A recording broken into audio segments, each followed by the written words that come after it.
Hey everyone, the Game Piece here, and with the PS5 launch of Temtem just a day away, I thought it would be nice to get a starting guide up for any newcomers to the game. This guide is going to be based around anyone who is fresh to Temtem, so all of these tips are going to be for mostly newcomers, but if you guys have been playing the game for a long time, there might be some tips and tricks in here for you as well. So let's get right into some tips and tricks for your very first playthrough of Temtem.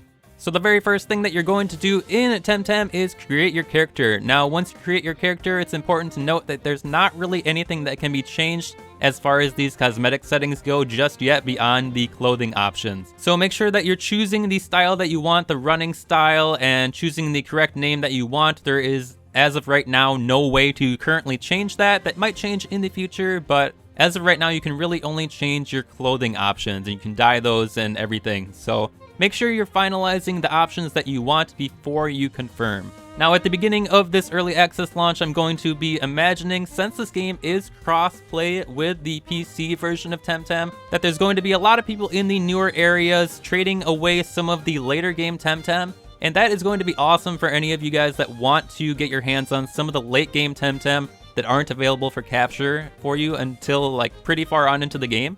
But something to keep aware of, if you do decide to trade someone, you cannot reset your account for 10 days. So if you had for any reason wanted to reset your account, say you accidentally picked the wrong name or the wrong style or something like that, and you wanted to reset, you cannot reset after trading for 10 days upon character creation. So if once you trade away, you have to wait 10 days to reset. So just keep that in mind if you guys are going to be trading early on and you wanted to maybe reset your character. After you create your character and make your way through a small intro part of the story, you will be able to select your starting Temtem. Now, something incredibly important here to note before you pick your starter is that only one of these starters is available in the wild. That will be Crystal, the Crystal type Temtem. So if you go ahead and pick one of your Temtems here, I'm going to recommend picking Smazy or Hoochik, as those Temtem are not able to be found in the wild just yet, but later on in your story playthrough, you will be able to find Wild Crystal. So definitely keep that in mind, but I'm not gonna sway you one way or another. If you want to go Crystal, definitely pick Crystal. Crystal's very strong for that first island, so definitely pick what you want, but just keep that in mind. Crystal is able to be caught in the wild, while Hoochik and Smazy cannot. Another handy tip that I'm going to go over is some items that you should definitely keep an eye on. The first one will be smoke bombs. Smoke bombs allow you to return back to any sort of previous healing station that you have been to. So let's say, for instance, you're far into a dungeon and you need some healing. You want to go back to a Tem healing center, but you don't want to run all the way back. You can just use a smoke bomb and it will instantly transport you there. I'm also going to recommend getting some smoke bombs just to have on hand, just in case you do get stuck. The game is in early access, so there are some glitches where you might get stuck, and smoke bombs will allow you to get unstuck pretty easily. If you do get into a situation where you do get stuck and you don't have a smoke bomb, just type in chat and I'm sure someone will be able to get you one very easily. The community around Temtem is very helpful. Another item that you should be keeping in mind is your Tem Essence Vial. Now, this is an item you'll be obtaining extremely early on, but using this, it'll be a one-time use that will replenish every single time you go back to a healing center and replenish the use. But it will recover all of the HP, and it will revive any fainted Temtem for your entire squad. So you get one-time use between heals, and that'll be something that is super handy for you to use, especially in the middle of some of the longer routes in the game. There's also a couple items that I want to highlight that you're able to get access to after the first island. Completing that first dojo, you'll be able to obtain the Coward's Cloak and the 4-leaf clover. Now, the 4-leaf clover is an item that will increase the odds of obtaining a wild Temtem on capturing it, so you're going to have better odds of capturing.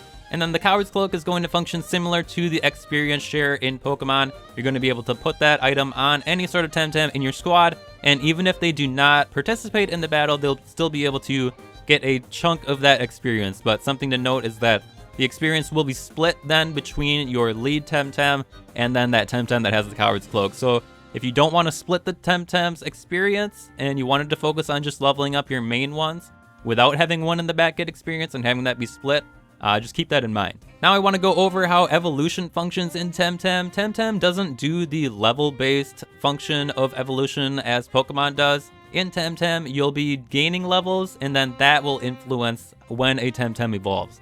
So depending on what level you capture the Temtem, Each Temtem has a certain level threshold that they need to gain before they will then evolve. So not any Temtem evolves at the set level. There are some Temtem that evolve with different methods like trading, and some that evolve based on location.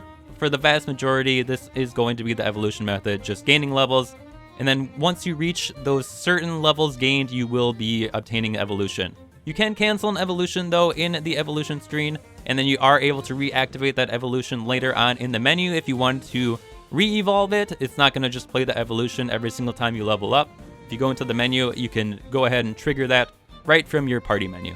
And that about covers it for the early game tips that I wanted to go over for the PS5 early access launch. Hopefully these tips help you out getting started in the archipelago. There is a lot of videos in my backlog as far as guides go and things like that for Temtem, so if you guys have any sort of questions, be sure to comment on this video or take a look through my older videos. There's definitely a lot of information there for you, but we'll have a lot more information as well in the future. Seppanku information should be dropping in just a couple weeks here now, and we'll have all that when it drops and more. So feel free to subscribe for more Temtem content. Thank you guys so much for watching the video. Please feel free to leave a like if you did enjoy it. And hopefully you guys enjoy the early access for Temtem. Have a great rest of your day, everyone.